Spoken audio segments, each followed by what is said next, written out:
디도서 3장. 네, 찾으신 줄 알고 우리 함께 말씀을 듣도록 하겠습니다. 너는 그들로 하여금 통치자들과 권세 잡은 자들에게 복종하며 순종하며 모든 선한 일 행하기를 준비하게 하며 아무도 비방하지 말며 다투지 말며 관용하며 범사의 온유함을 모든 사람에게 나타낼 것을 기억하게 하라 그랬습니다. 디도에게 뭐라고 하느냐? 목회 서신이라고 그랬죠. 교회를 향해서 디도에게 이 교회의 성도들에게 무엇을 말하느냐라는 거예요. 목회 지침이죠. 어제는 우리가 직분자, 교회의 직분자들 또 그 안에 있는 성도들이 갖춰야 될 기본적인 소양, 성도로서 마땅히 갖춰야 될 기본적인 소양에 대해서 했습니다. 그래서 하나님께서 하나님의 말씀이 비방받지 않게 살아라 라는 것과 또 하나는 우리가 책망할 것이 없는 바른 말을 하는 것. 그래서 대적자들로 하여금 우리가 부끄러워서 우리를 악하다 할 수 없게끔 비방할 거리가 생기지 않게끔 해라. 또 하나는 우리 구주 하나님의 교훈이 빛나게 하라 라는 것이죠. 그래서 바른 교훈에 합당한 것을 말하라. 바른 교훈에 합당한 것을 말한다. 말로 끝났다가 아니라 뭐라고 했습니까? 우리 2장 7절에 보면 먼저 범사에 내 자신이 선한 일에 본을 보여라 그렇게 되어 있습니다. 그러니까 항상 모범을 보여라 라는 거죠. 그런데 그런 상태에서 이제 공동체 전체를 향해서 이제 뭐라고 하느냐? 교회가 해야 될 일은 통치자들이 나옵니다. 통치자들. 또 권세자들. 그리고 이런 사람들에게 뭐하라? 복종하라 그럽니다. 복종하라. 자, 언뜻 보면 이 말 그대로 보면 무조건 복종이니까 무조건 따라라 라고 생각할 수가 있습니다. 근데 그런 뜻은 아니고요.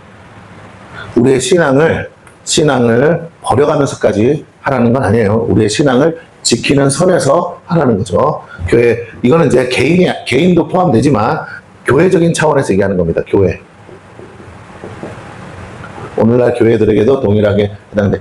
개인이 약한 우리 존재가 뭐 이 통치자들과 권세자들에게 대항조차 못하죠. 근데 교회가 사람이 모이면 힘이 생기잖아요. 그렇죠? 그럼 그 힘이 생기는 때 그 힘을 믿고 우리가 대적할 수 있거든요. 근데 그 결과가 상대가 안 된단 말이에요. 상대가 안 되니까 바울이 교회를, 그 당시 교회가 얼마나 약합니까? 그 교회들을 향해서 우리가 말하는 혈과 육으로 대항하지 말라는 거예요. 차라리 도망가라는 거예요. 도망 다녀라. 너희들 잡으러 오면 도망 다녀라. 대항하지 말라. 또는 대적하지 말라. 그러다가 어떻게 해요? 그냥 쉽게 말하면 허무하게 죽는다. 겨우 복음전에서 겨우 교회를 세웠는데 대항하고 대적하다가 하루아침에 없어지면 그건 하나님의 뜻은 아닐 거 아니에요. 그렇죠? 그들이 약한 건 알겠는데 우리의 목표는요. 우리가 잘 보세요. 우리는 세상을 구원하는 게 아니라는 거예요. 여러분, 세상을 구원하는 게 아니에요. 교회라는 이름을 생각해야 돼요. 세상 속에서 건져내는 거예요. 누구를? 영혼들을. 세상은 이미 멸망받기로 작정돼 있어요. 그러니까 이 세상을 구원하는 게 아니야. 세상은 하나님이 정했잖아요. 멸하시고 새 하늘과 새 땅으로 새 창조하시겠다. 그러니까 우리는 지금 멸망받기로 작정된 이 세상을 하나님도 멸하려고 작정해놓은 걸 그걸 바꾸려고 하지 말라는 거예요. 여기다가 에덴을 만들고 유토피아를 만들고 낙원을 만들겠다라는 이상사회, 그걸 이제 이상사회라고 하는데 인간들의 기준에서 인간들의 입장에서 아주 좋은 이상사회를 만들겠다. 인간들도 알아요. 하루아침에 안 되잖아요. 기술이 진보하고 있고 발전하고 있다 보니까 오늘의 세상보다 내일의 세상이 아무래도 조금 더 나은 세상이라는 걸 기대해. 알아. 그러다 보니까 어디까지 발전하고 어디까지 좋아질지 몰라. 그래서 그걸 뭐라고 그러냐. 이상사회는 하나의 결론이거든요. 근데 그 결론을 도출하기 위해서 해야 되는 그 노력, 수고, 그걸 뭐냐. 그 진보사회라고 그러는 거예요. 진보사회. 계속 발전해 가는 거야. 그래서 뭐라고요. 이 진화론을 딱 택할 수밖에 없어요. 그럼 진화론을 하려면 뭐 하느냐? 이상사회로 나아갈 수 있다는 가능성이 있어야 되는 거잖아요. 오늘보다 내일이 더 나아진다라는 그 기대 심리가 있다고요. 그러니까 이들도 뭐가 필요하냐면 믿음이 필요해. 오늘보다 내일이 더 좋아질 거라는, 나아질 거라는. 그래서 인간이 어디까지, 소위 말하는 신의 영역까지, 이게 신의 영역이거든요.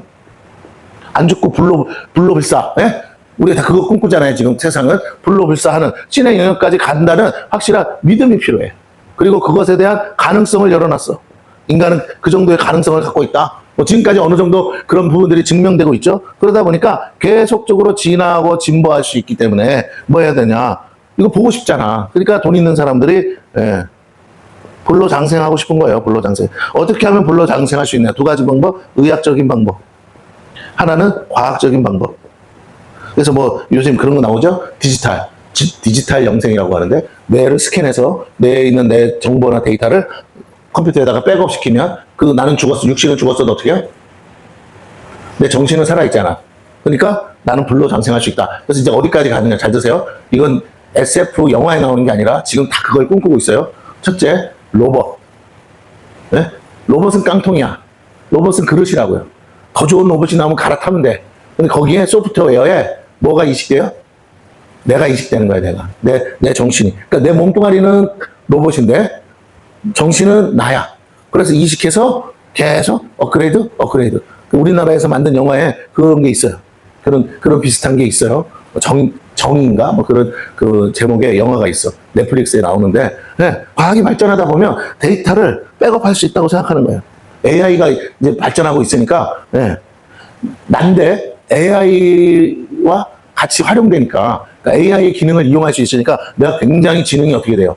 나지만 내가 생각하기에도 갑자기 굉장히 슈퍼컴퓨터가 되는 거죠. 그러니까 내가 슈퍼컴퓨터의 능력을 가지고 육체, 늙지 않는 로봇 몸을 가지고 불로 장생한다면 얼마나 좋겠어. 또 하나는 의학이 발달하는데, 로봇은 좀 그렇잖아. 그럼 어떻게 하느냐?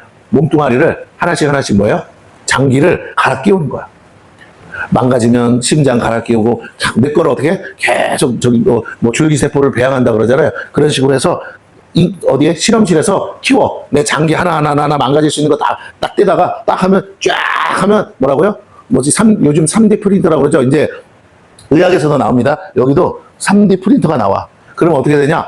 그 기계 안에 딱 있으면요. 내 거랑 똑같은 거. 근데 훨씬 젊고 좋은 거. 그러니까 나랑 이걸 딱 이식했을 때 부작용이 없는 거. 똑같은 건데 부작용이 없는 거. 그거를 정확하게 스캔해가지고 한 20대 심장, 20대 뭐 이런 걸로 해서 딱 갈아찌워. 그러니까 안 죽지. 그러니까 불로 장생하는 거죠. 그러니까 병원 가서 할 일은 뭐냐? 마치 요즘 정비소는 정비를 하는 게 기계를 고치는 게 아니라 부품을 갈아 끼우잖아요. 똑같이 이제 의학이 발달하면 우리가 병원 가서 치료를 하는 게 아니야. 망가진 부분은 떼내고 뭐라고요? 이거 그냥 검사 몇 번 하고 그 다음에 보면 3D 프린터로 쫙 찍어내면 그 부분만 딱 찍어서 딱 끼우면 어떻게요? 심장도 갈아 끼우면 이제 뭐 심장 질환이 있을 수 있잖아요. 혈액이 막히고 그러면 딱 갈아 끼우면 뭐예요? 심혈관 계통은 뭐 다 해결되는 거지 뭐. 네? 그러니까 뭐 신부전증 뭐 이런 거 해결되는 거죠. 위가 또 암이 걸렸다 그럼 딱 아예 통째로 떼내고 내가 이미 배양한. 근데 이제 이런 거 하려면 뭐가 있어야 될까요? 로봇이든 장기를 교체하든. 공짜는 없잖아요. 돈이 있어야겠지, 돈. 그러니까 누가 재벌들이 지금부터 그것을 꿈꾸고 왜 투자해? 오늘 불로장생하고 싶어서 못할 수도 있지만 어쨌든 그런 이 유토피아 신의 영역 이상사회를 만들기 위해서 여러분 내가 죽으면 이상사회고 뭐고 나발이고 아무리 좋아도 소용없는 거야. 아무리 그지 같아도 뭐라 원시사회라도 내가 안 죽으면 그게 좋은 거예요.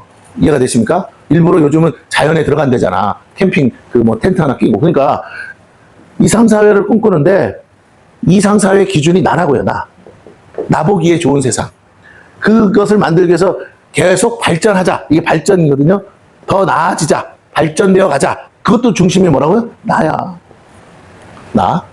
그래서 계속 우리는 진화할 수밖에 없다. 인간은 진화하는 종족이다. 그렇게 해가지고 그 믿음을 가지고 그 가능성 이런 세상을 언젠가는 만들 수 있다. 지금 뭐 화성 간다고 그러잖아요. 언젠가는 화성 갈 수 있다. 그러면서 그때까지 우린 살아야 되니까 다방면에서 그러니까 일론 머스크가 뭐예요? 뇌에다가 뭐 해가지고 한대잖아. 그러니까 그런 거 왜 개발할까? 저런 사람들은 자기가 꿈꾸는 세상을 보고 싶은데 그때까지 살아낼 능력은 없어. 그러니까 뭐 자기식의 방식으로 그래 차라리 나의 데이터를 뭐라고요? 쫙 뽑아다가 컴퓨터에 이식하면 나는 육체는 죽었어도 나는 살아있는 거 아니야? 이 내 정신이 계속 동일하게 그 일을 계속 수행할 거 아니냐? 이런 생각들을 갖고 있는 거예요. 그래서 뭐 한다고요? 세상을 구원하고 싶은 거야. 봐봐. 지구가 지금 황폐해져 가니까 어디로 가자고. 참, 내가 말이 안 되는데. 지구가 황폐해져 간다고 지구보다 살 수 없는 화성으로 가재. 네? 웃기잖아요. 화성을 그걸 테라포밍이라고 그러는데, 화성을 지구처럼 만들 수 있는 기술과 능력이 있으면, 굳이 화성 안 가도 돼. 뭐 하면 돼? 지구에서 하면 더 쉬워. 근데, 지구를 개선할 방법이 여의치 않으니까, 왜? 내가 이쪽에서 아무리 잘한다고 해도 저쪽에서 안 할 수도 있잖아. 그죠? 내가, 우리 화석 연료 쓰지 맙시다. 그래도 저쪽 나라에서 우리는 연료가 그거밖에 없어. 우리는 땅에 묻힌 게 석탄밖에 없는데, 그럼 어쩌라고? 그러면서 석탄을 떼 제끼면, 세상이 온통, 그쵸? 네, 그러니까, 네 맘대로 안 돼. 네 맘, 내 맘대로 하니까 아무도 없는 곳으로 가서 내가 원하는 세상 만들고 싶으니까 일론 머스크 같은 사람은 그런 장대한 꿈을 가지고 화성을 지구처럼 만들겠다 하면서, 이제 그런 목표를, 왜? 제일 가까우니까. 그나마 제일 가까운 게 화성이고, 지구랑 그나마 비슷한 게 화성이고, 근데 거기를 지구처럼 만드는 과정은 쉽지 않지만, 불가능하다고 말하기에는 과학의 기술이 아직 그까지 발전이 안 됐을 뿐이지, 과학의 기술이 발전하다 보면 얼마든지. 근데 또 이제 재밌는 건 화성을 지구와 테라포밍 하기 위한 기술들이 개발될 거 아니겠어요? 그러다 보면 그 기술을 어디다 쓰면, 지구에다가 쓰면 지구가 더 나아지지 않을까라는 기대 심리. 그런 것도 있고, 그런 기술을 팔아먹으면 더 나아지겠거리. 그래서 뭐 지구에다가 위성도 띄우고 막 이렇게 하는 게 다 일련의 과정들이, 사람들이 그 하나님이 없는 사람들의 특징이 이 세상을 구원하고 싶은데, 구원하기 위한 자기가 갖고 있는 능력을 가지고, 그리고 혼자가 안 되면 다 같이 해서 구원하자. 있는 사람, 돈 있는 사람들이 모여서 우리가 끝까지, 우리만큼은 끝까지 오래 살아남아야 되지 않겠냐 하면서 이런 세상을 꿈꾸고 있어요. 그러나 다시 말씀드립니다. 교회가 하는 일은, 하나님이 원하시는 건 세상을 구원하는 게 아니고, 세상을 바꾸는 게 아니고, 세상 속에서 죽어가는 영혼들을 건져내는 것이 더 급하다. 알겠죠? 세상을 개혁하고 개선하고 좋은 세상, 지구를 좋게 만들고 그런 거 만드는 것도 필요하지만, 그거보다 더 중요한 건 지금 오늘 죽을지 내일 죽을지 모르는 영혼들 있잖아요. 죽으면 지옥이라 그들에게 복음을 전해서 그 영혼들을 세상 속에서 건져내는 것이 교회가 진짜 해야 할 일이다. 급한 영혼들이 너무 많다. 세상의 종말이 오기 전에 개인의 종말을 눈앞에 두고 중환자실에서 호흡기 하나만 떼도 중리살이하는 영혼들이 많다. 그런데 세상 어쩌고저쩌고 그런 얘기할 시간이 없다. 그러면서 바울이 관점은 뭐냐? 세상을 구원하는 게 아니라 세상 속에 있는 영혼 하나, 지친 영혼, 깨어진 영혼, 부서진 영혼, 정말 상처 입은 영혼들 건져내야겠는데, 너희들 쓸데없는 일에 에너지 쓰지 마. 혈과 육으로 대항하지 마. 자, 보세요. 북한의 교회가 김정은이랑 대항해서 싸우면 어떻게 될까요? 개박살 나겠죠? 있는 것마저. 그러면 어떻게 해야 돼? 숨어야죠. 숨어서 활동해야죠. 네.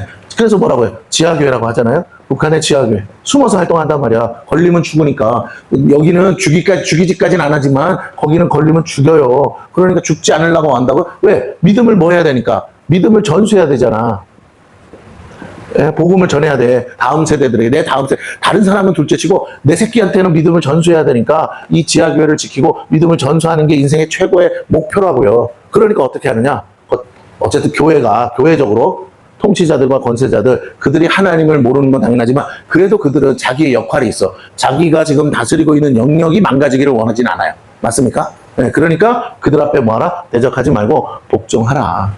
어디 안에서? 내 믿음을 지키는 선 안에서 복종하라라고 지금 가르쳐주고 있습니다. 그럼 오늘날도 마찬가지야. 뭐 대통령이 마음에 안 들 수 있고 뭐 여러 가지가 마음에 안 들 수 있다고 해서 교회가 막 혈과 육으로 나아가서 대항하고 대적하는 거 별로 그렇게 올바르지 않아요. 차라리 여기는 이제 민주주의, 자본주의 사회니까 교회가 할 일은 그런 통치자들과 권세자들, 근데 어떤 사람들? 하나님을 경외하는, 하나님의 말씀대로 세상을 다스리고 싶어하는 통치자와 권세자들을 배출해내야죠. 시간이 걸려도. 20년, 30년, 40년, 50년이 걸려도 우리의 다음 세대들에게 제대로 말씀을 가르치고 제대로 신앙 교육을 해서 정말 하나님의 뜻대로 하겠다는 사람들 투표하면 되는 거니까 그렇게 해서 키워내고, 교회가 어떻게 해요? 영향력을 행사하기 위해서 교회의 믿음의 숫자들을 불려나가야죠. 그래야 뭐라고요? 정책과 그 법들을 만드는데도 성경적인 기준 하에서 법들이 만들어지지 않겠어요? 그러면 어떻게? 교회가 할 일은 뭐냐? 이런 사람들에게 복종하면서 뭐 하느냐? 교회가 진짜 교회의 사명. 영혼을 구원하는 거 있어요. 대전제가 뭐라고요? 영혼 구원이에요. 그죠? 그럼 이 영혼 구원이라는 큰 대전제를 위한 방법이 뭐예요? 복음 전파예요. 근데 이 복음 전파에 방법론이 있겠죠. 방법론. 그래서 여러 가지 방법론 중에 다른 거 다 빼고 하나가 뭐냐면 다음 세대에게 믿음을 전수하는 거예요. 왜? 성경은 항상 이 부분이 중요하다고 그래서 이 부분에서 뭐 한다고요? 다 무너지기 때문에. 사무엘이 아무리 훌륭하면 뭐합니까? 자식 농사 잘못 졌는데. 예, 항상 그래. 요셉도 아무리 훌륭하면 뭐합니까? 자식들은 별 볼 일 없는데. 다윗이 아무리 훌륭하면 뭐합니까? 자식들이, 그죠? 개판인데. 그러니까 다음 세대, 그래서 신명기 성경에 보면 뭐라고 해? 율법에서 강조, 다음 세대들에게 그냥 주야로 가르치라는 거예요. 때를 얻든지 못 얻든지 너 다른 사람 둘째 치고 네 자식만큼은 네가 어떻게 할 거냐냐. 그럼 다음 세대에게 뭐라고? 하나님의 말씀을 가르쳐라. 뭘로? 신앙 교육을 제대로 시켜라. 다음 세대에게 신앙 교육이라는 방법으로 뭐라고요? 복음을 전파하라. 그래서 그 신앙 교육을 통하여 다음 세대가 뭐 한다고요? 인재 양성. 자, 이거 개인이 하기 힘드니까 어떻게 한다고요? 신앙교육 개인이 하기 힘드니까 교회적 차원에서 하던 것이 교회적 차원에서 발전한 게 뭐예요? 대안학교죠. 기독교 대안학교. 미국에서는 홈스쿨링이라고 하는데 홈스쿨링이 발전한 건 땅이 워낙 넓어서 그런 것도 있고 동시에 기독교 교육을 시키고 싶어. 그러니까 어떻게 해요? 가정에서 신앙교육 차원에서 기본적인 것을 가르치면서 동시에 가장 중요한 거 하나님의 말씀을 가르치고 싶어서 홈스쿨링을 하거든요. 자, 어쨌든 다음 세대의 인재를 양성해서 목표가 그거야. 그런데 그 신앙교육을 하니까 대안학교를 해야 돼. 기존 공교육이나 이런 데서는 그런 거 안 가르치니까. 그럼 인재 양성과 대안학교를 통해서 얻어지는 결론이 뭐냐?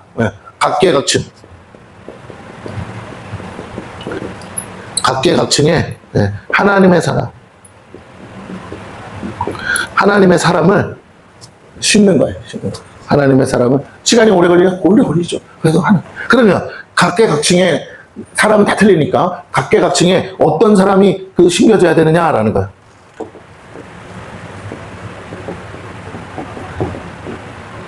하나님 나라의 비전을 가진 사람. 다시 말하면 하나님의 부르심을 받은 사명자.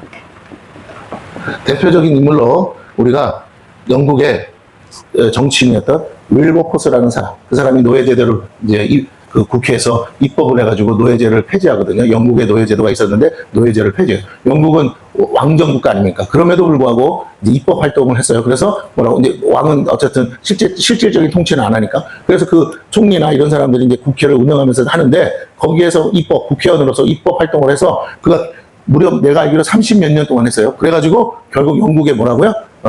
노예제도를 폐지해. 미국보다 먼저 한 거예요. 먼저 노예제도를 법적으로. 미국은 전쟁을 해서 노예제도가 폐지됐다면 여기 영국은 입법 활동을 해서 아주 평화적으로. 근데 30몇 년 동안 끊임없이 윌버포스하면 이것을 위해서 목숨을 자기의 부르심 사명인 줄 알고 그걸 위해서 노예제도를 폐지했습니다.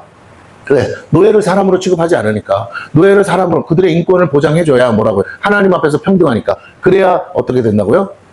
그래야 그들도 신앙을 갖게 되고 교회를 같이 갈 수 있고 구원할 수 있잖아요. 주인 따라서 교회 가서 주인 몸종하는 거 말고 진짜 함께 예배드리고 함께 할 수 있는 그 하나님의 교회가 차별이 있고 평등이 없는 거야. 그러니까 초대교회도 그러지 않았는데 주인과 상전이 같이 예배드리고 형제 자매라고 했는데 왜 영국 교회는 그러지 않느냐라는 거죠. 그래서 그것의 차별, 같은 민족임에도 불구하고 신앙의 자유가 없어서 신앙의 자유를 위해 넘어간 사람들이 뭐예요? 그들이 청교도 아닙니까? 그게 미국이라는 나라고 지금 250주년을 맞이했잖아요. 그러니까 신앙의 자유를 위해서 건국된 나라가 바로 미국이라는 나라인 것처럼 그래서 이런 사명자들이 필요한 거예요. 각계각층의 모든 영역에 이런 사명자들이 나와서 그들이 뛰어난 사람들이 되어서 하나님의 영광을 나타내고 하나님이 주신 재능과 지혜를 가지고 사람들을 목표는 뭐냐고요? 복음을 전파해서 영혼을 구원하는데 직접적으로 복음을 전하는 선교사와 목회자가 있는 것 반면에 이렇게 영역에 있어서 그 영역을 정복하는 거죠. 이걸 정복하는 거예요. 그래서 그 사명을 감당해서 하나님께 영광을 돌리고 하나님의 지혜와 능력으로 특히 말하면 세상을 구원한다기보다 세상 속에 있는 영혼들을 건져내는 일에 이제 직간접적으로 쓰임을 받는 거죠. 왜? 죽어가는 영혼 살리려면 의학계로 가야 되잖아요. 그렇죠? 세상을 좀 더 살기 좋은 세상으로 왜? 모두가 예수 믿게 하려면 공산국가가 되면 안 되잖아요. 그러니까 자유민주주의 국가 틀 안에서 이 제도를 좀 더 좋게 해서 복지의 사각에 있는 사람들을 꺼집어내고 정치인들이 나오고 그 다음에 과학자들이 나오고 그 다음에 교육자들이 나오고 그러면서 어떻게 해요? 전체적으로 나라가 기독교 국가가 되고 기독교 시스템, 제도가 세워지고 기독교적인 모든 시스템 안에서 어려서부터 자녀들이 신앙 교육 안에서 배출된다면 가장 이상적이겠죠. 그런 세상을 만들고 꿈꾸는 거. 그래서 유명한 사람이 뭐냐? 네덜란드인가요? 거기에 유명한 신학자면서 정치인이 있어요. 아브라함 카이퍼라는 사람이 있어요. 이분의 책은 한 번씩은 여러분이 읽어야 돼요. 전기를 읽어보면 제일 좋고, 아브라함 카이퍼라는 유명한 신학자, 목사님이면서 신학자면서 뭐 철학자면서 동시에 뭐라고요? 정치가예요. 근데 그 네덜란드의 총리가 되니까 이 사람이 다스리는데, 지금의 네덜란드 말고 그 당시에 네덜란드를 굉장히 기독교적인 가치관으로 만드는데 굉장히 수고하고 노력한 분이면 아주 우리 신앙인들에게는 롤 모델 같은 분이에요. 네, 그렇습니다. 어쨌든 우리가 이런 것들이 교회의 본분인데, 문제는 교회가 자꾸 그 정체성과 그 부르심과 사명을 잃어가고 있고, 다음 세대 자녀들을 제대로 양육하지 못해서 세상으로 빼앗기고 있고, 그러다 보니까 힘을 잃고, 그러다 보니까 정말 왜 그러냐, 목적을 상실하고 사명을 잃어버렸기 때문에 교회라는 이름만 가지고 있지만 실제적으로는 아무것도 하지 못하고 있다라는 게 문제는 롤 모델 하나가 나오면 돼. 이 교회에서 롤 모델 하나만 나오면 그 롤 모델 하나가 모든 사람의 기관이 되기 때문에 뭘 보여줄 게 있어야 너도 이렇게 되자 할 수 있잖아요. 말로 하는 거 말고 하나님의 롤 모델이 하나만 나오면 돼요. 그러면 그 다음부터는 그 롤 모델을 통해서 시청과 교제가 되겠죠. 자, 어쨌든 그렇게 얘기를 하고 있습니다. 그러면서 하는 말이 뭐냐? 복종하고 순종하며 모든 선한 일 행하기를 준비하라. 근데 이렇게 하는 목적이 뭐냐? 아이고 힘이 없어서 능력이 없어서 그 말이 아니고, 여기 뭐라고 돼 있다고요? 모든 선한 일. 선한 일을 뭐라고요? 할 준비를 해라.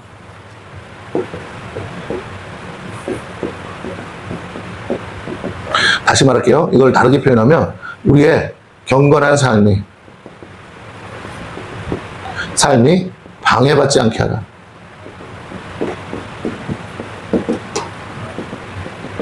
자, 이게 중요합니다. 우리의 경건한 삶, 신앙생활이죠. 아까 얘기했죠. 우리의 신앙생활이 뭐라고요? 복음 전파. 그런데 이 삶을 뭐 한다고요? 방해받지 않게 해라. 누군가에게 전도해야 되는데 방해받을 수 있다. 그 사람들이 교인들이 와서 믿기 싫은데 믿으라고 그래요, 어쩌라고 그래요, 그러면 뭐라고요? 할 말이 없잖아. 그런데 그들의 세상의 필요를 채워주면, 이 선한 일은 뭐예요? 복음을 전하고 영혼을 구원하기 위해서 우리가 직접 전할 수도 있지만 간접적으로 그들의 마음을 열어야 되잖아요. 그러기 위해서 뭐라고요? 모든 선한 일이 뭐냐면 세상의 필요야. 너무 필요한데 그들은 갖고 있지 못하거나 해결하지 못해. 근데 교회가 어떻게 한다? 그 모든 선한 일을 할 준비를 해서 세상의 필요를 채우면 경건한 삶이 방해받지 않을 거 아니냐. 우리가 막 통성기도하고 부르짖어서 광신도가 될지라도 밖에 나가서는 뭐라고요? 우리끼리 그럴지라도 밖에 나가서는 세상 사람이 칭찬할 만한 선한 일들을 해야 되지 않느냐라는 거예요. 그러면 그 사람들이 우리를 가지고 뭐 한다고요? 그러지 마라, 너네들 없어져야 된다, 이럴 수 없잖아. 맞죠? 그러니까 누구도 핑계 댈 수 없고, 누구도 뭐라고 했어? 어저께 나는 2장의 말씀처럼 하나님의 말씀이 비방받지 않도록, 하나님의 일이 방해받지 않도록 교회가 하고자 하는 모든 일을 하는데, 교인들이 그렇게 살면 욕먹지 않냐? 그럼 교회가 정말 할 일을 못하지 않냐? 너나 잘해라, 너부터 잘해라. 그러니까 성도들은 어떻게 해야 된다? 거룩한 삶, 깨끗한 삶, 착한 삶을 살아야 된다. 우리부터 잘해야 된다. 모범돼야 된다. 그러면서 동시에 교회 전체가 뭐 해야 되냐? 세상 사람들은 말은 많은데 실제로는 안 해. 자기밖에 모르니까. 그런데 그 세상 사람들이 원하는 필요를 해줘야 된다. 가난한 사람들이 있으면 찾아가서 도와줘야 되고, 세상 사람들 말로는 다 해. 그 세금 끌어다가 뭐라고요? 세금 가지고 하려고는 하는데 실제적인 도움은 안 돼. 그 사람들의 실제적인 도움을 주는 일을 하고, 구제하고, 섬기고, 봉사하고 하는 많은 일들, 이 세상의 사회에 있지만 사각지대가 많다. 세상 사람들이 관심이 닿지 않는 그냥 시스템을 만들어놨지만 여전히 소외되어 있는 영역들. 우리가 잘 아는 교도소 사역도 있잖아요. 이게 그걸 이제 우리가 교회에서는 선교라고 하죠. 선교. 다양한 영역의 선교 활동을 해야 된다. 근데 이게 방해받지 않으려면 어떻게 해야 된다? 우리가 그 선한 일을 하기 위해서 경건한 삶을 우리가 유지하기 위해서라도 뭐 해야 된다? 통치자들과 권세자들의 복종하라. 그럼 뭐 하냐? 이건 뭐냐? 이미 악법이든 뭐든 법 안에서 개선되기 전까지는 법 안에서 법대로 해야 된다. 그럼 진짜 악법, 동성애를 찬성하는 거, 차별금지법, 그런 건 어떡합니까? 그럼 우리가 믿는 하나님의 법이 있잖아요. 하나님의 법이 세상의 법에 맞지 않을 때는 우리는 하나님의 법을 택하는 것이고, 그때는 대항이 아니에요. 그냥 우리는 거부하는 거지. 거부하는 거고, 중요한 건 어느 틀 안에서는 이거 지켜도 큰 문제가 없는 공통의 법. 그것은 공공의 선이라고 하는 그 법은 어떻게 지켜야죠. 교회가 교회가 세상에 정해진 법들을 안 지키고 불법을 행한다? 그러면서 세상을 정죄한다? 있을 수 없잖아요. 그러니까 우리가 그 일을 하기 하나님 영광을 위해서는 우리부터 먼저 준법 정신, 법대로 행하는 것이 필요하다. 그러면서 여기 뭐라고 합니까? 2절에 아무도 비방하지 말아라. 이게 중요해요. 비방할 게 없다는 게 아니에요. 비방할 건 너무 많은데 그런 일에 너무 집착하지 마라. 다른 사람의 허물과 죄를 들여다보는 일에 너무 집착하지 말아라.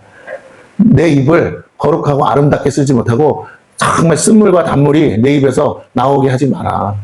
기왕에 말하고 싶은 건 많고 정말 욕하고 싶은 건 많은데 그 시간에 뭐하라? 차라리 하나님 앞에 기도하고 찬송해라. 아무도 비방하지 말며 다투지 말아라. 여러분, 다투어서 하나님의 의를 이룰 수 있는 게 없습니다. 다투면 다툴수록 내 감정은 상하고요. 다투면 다툴수록 나의 혈기는 오르고요. 다투면 다툴수록 인간관계는 깨지고요. 다투면 다툴수록 선한 결과는 결코 안 나와요. 왜? 이미 마음이 한쪽이 이겨야 되기 때문에 한쪽이 이기면 한쪽은 상한 심령을 갖고 있어. 그래서 좋은 열매가 나오지 않아요? 다투지 말아라. 관용하며.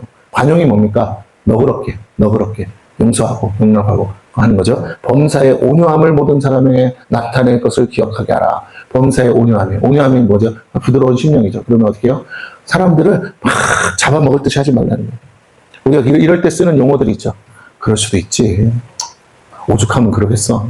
아니면 뭔 사정이 있나 보지. 내가 모르는 뭐가 있는 것 같아. 뭐 속상한 일이 있나 보지. 왜 저러는지 모르지만 이렇게 하면서 이해하는 말들을 통해서 그 사람을 실제로 이해 못하죠. 그러나 내 자신이 내 안에서 해석하는 거예요. 아유, 뭔 일 있어. 오죽하면 그래서 평상시 안 그러다 왜 저럴까 하면서 그걸 피하는 거예요. 도와주지를 못하면 차라리 피하는 거예요. 피해서 뭐라고 해요? 부딪히지 않는 거죠. 그렇게 하는 거예요. 자, 3절에 우리도 전에는 어리석은 자요. 왜 그래야 되느냐? 왜 이렇게 해야 되느냐를 설명하는데 뭐라고 하느냐? 이제 복음의 내용을 설명합니다. 그 근거가 그리스도 안에 있다라는 거예요. 자, 보세요. 3절부터 7절까지인데 우리도 전에는 예수 믿기 전에는 구원받기 전에는 어리석은 자요, 순종하지 아니한 자요, 속은 자요, 여러 가지 정욕과 행락에 종노릇한 자요, 악독과 투기를 일삼은 자요, 가증스러운 자요, 피차 미워한 자였으나 온갖 죄악 속에 있었다는 거죠.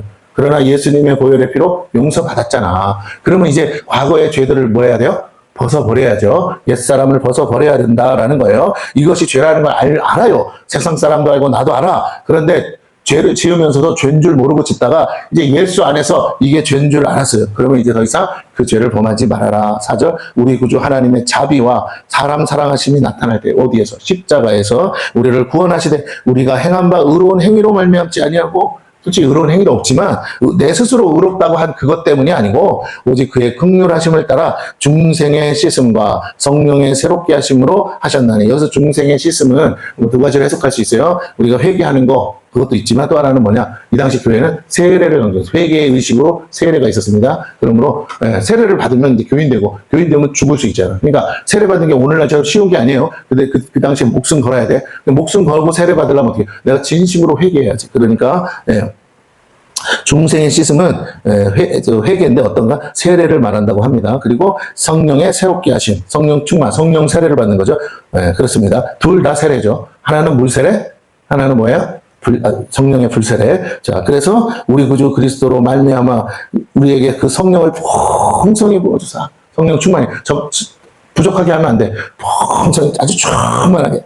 완전히 내가 그 성령에 잠기는 거죠. 성령의 침례라고 그러죠. 성령에 충만히 잠겨서 우리로 그의 은혜를 힘입어 의롭다 하심을 얻어. 내 의로운 행위로 의롭다 하심이 아니라 그의 은혜를 힘입은 거 뭐야? 예수 십자가의 공로에 은혜를 힘입어 의롭다 하심을 얻어. 왜? 이제 죄가 사해졌으니까. 영생의 소망을 따라. 그래서 영생의 소망, 이루어지지 않은 것이죠. 그러나 그 소망을 약속이에요. 영생의 소망이란 말이 뭐예요? 약속인데 그 약속을 따라 뭐가 된다? 그 약속에 참여하는 자, 상속자가 되게 하는. 상속자가 되려면 뭐 해야 돼요? 우리가 그 장자의 반열에 들어가야 되고, 그러면 어떻게 해요? 믿음의 조상인 아브라함의 자녀가 돼야겠죠. 자, 이게 중요합니다. 상속자가 되게 하려면. 근데 여러분, 우린 장자가 아니잖아. 근데 어떻게 우리가 상속자가 될 수 있느냐? 이거는 이제 그런 개념이 아니라 교회로서 얘기하는 거예요. 교회된 우리가 예수님의 뭐냐?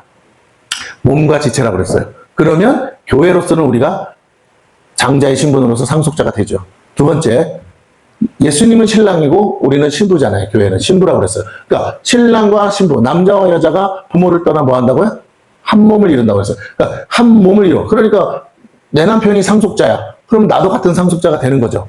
그죠? 그래야 내가 낳은 자식이 뭘 받아? 또 상속을 받는 거 아니겠어요? 그러니까 그렇게 우리가 상속자가 되기 위해서 내가 예수님의 교회로서 신부가 되고, 교회가 된다는 말이 예수님의 영적 신부가 된다. 그래서 한 몸을 이루어야 된다. 예수님과 연합하고 하나가 돼야 된다. 그러니까 내가 어떻게 해야 돼? 그러면 예수님의 뜻대로 살아야죠. 두 번째, 예수님이 나의 교회의 머리가 되시고 우리가 몸과 지체가 되니까, 이것도 똑같은 개념이죠. 예수님과 하나가 돼서 연합한 거니까, 예수님이 상속자니까 우리는 그의 몸이니까 당연히 상속자가 된다. 자, 어디 안에서?